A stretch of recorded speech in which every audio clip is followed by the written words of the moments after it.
I have owned the DJI Mini 3 Pro and Air 3 for a couple of years. The Mini has served me well, but I always preferred the Air. But with restrictive rules, it spent most of its life in my backpack. Now that's all changed due to the new 2026 drone laws. With the Air now having the same freedoms as the Mini, is the Mini redundant? In this video, I will try and answer that question. It's been a while, it's nice to be back, and I've had a rebrand. If you enjoy the video, please like and subscribe. Also, please check out my channel page for more drone and camera content. Welcome back and thanks for joining me. No bike today, as I have all my gear with me, and half the county is flooded after the worst British winter ever. But today, finally, the sun is shining, so I'm heading down to Beely Falls to crack out the drones. Before that, let me briefly explain the law change. The Mini, being less than 250 grams in weight, has very few restrictions. As long as you stay away from crowds and restricted airspace, you don't really need to worry. The Air, however, due to its weight, was more complicated. You had to stay 150 meters from residential, commercial, and recreational areas. Also, any uninvolved persons with no safe height minimums. You could reduce this distance to 50 meters with a 50-meter height minimum with the A2 CFC qualification. But since January 2026, all of that has changed. The Air now falls into the same category as the Mini for at least the next 2 years, when there will be a review. The Mavic, unfortunately, is not included, as it weighs close to 1 kilogram. With that in mind, I'm going to test some comparisons between the Mini and the Air and see if there is any point to owning a Mini anymore.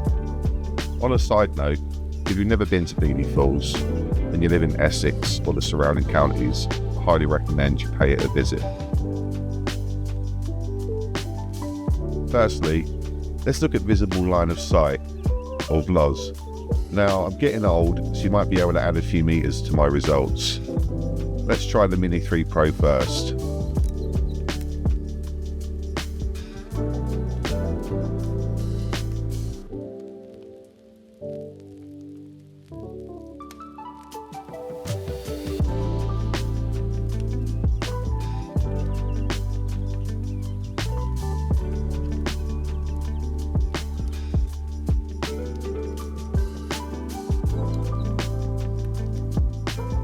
I lost sight at around 226 meters.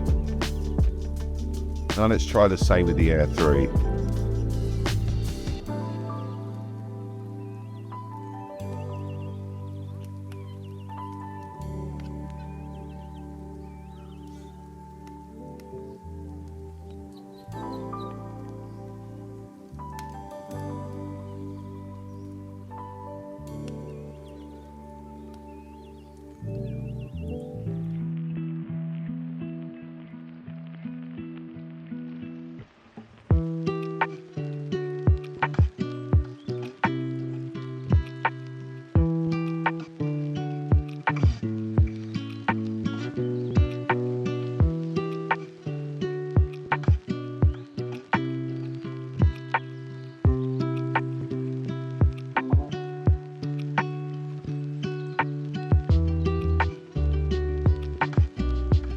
At 455 meters, I'm able to fly twice as far. That might not seem like a big deal, but let's compare them on a map. Having that extra distance really adds up, especially with the extra reach of the 70mm lens, which I will talk more about later. Next, let's discuss stability. Obviously, the Air can combat higher winds easier than the Mini can, but that's not the whole story, because the gimbals can counteract this issue in most circumstances. Where the Air excels is in sphere, time-lapse and waypoint modes. I've lost count of how many times the Mini has cancelled sphere mode due to high winds, or has a misalignment in the final process shot. The Air, however, rarely has any problems.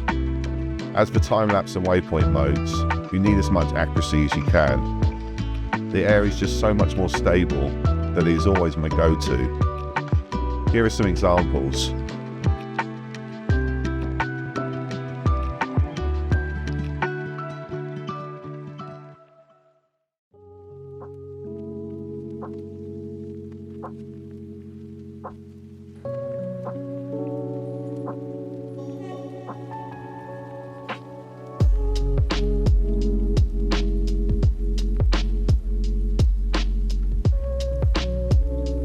If you would like to learn how to create videos like this, I will link my time travel tutorial in the description.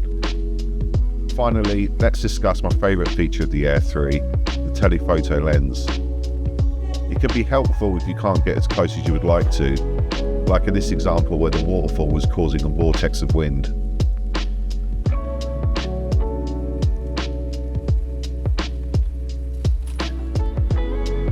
An extreme example of the telephoto lens can be seen in this clip, where there was a fire in my hometown, which as a crow flies is a good 7 to 8 miles away. Granted, this is a digital zoom, so it is cropping the image, but it is still impressive over such a great distance.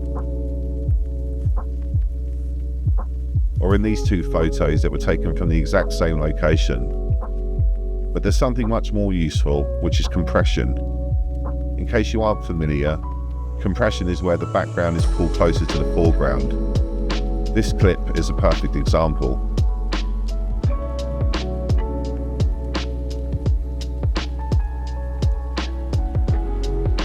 One last video example. This was captured at Framlingham Castle in Suffolk using the 1x.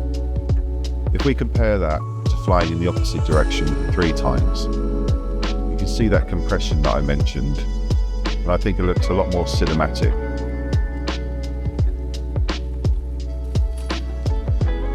This applies to photos as well as video. The main lens on the Mini and the Air are similar focal lengths, and I do use the wider one, but having the option of the telephoto opens up so many more possibilities. Here's some shots I've captured with the 70mm lens over the past 2 years.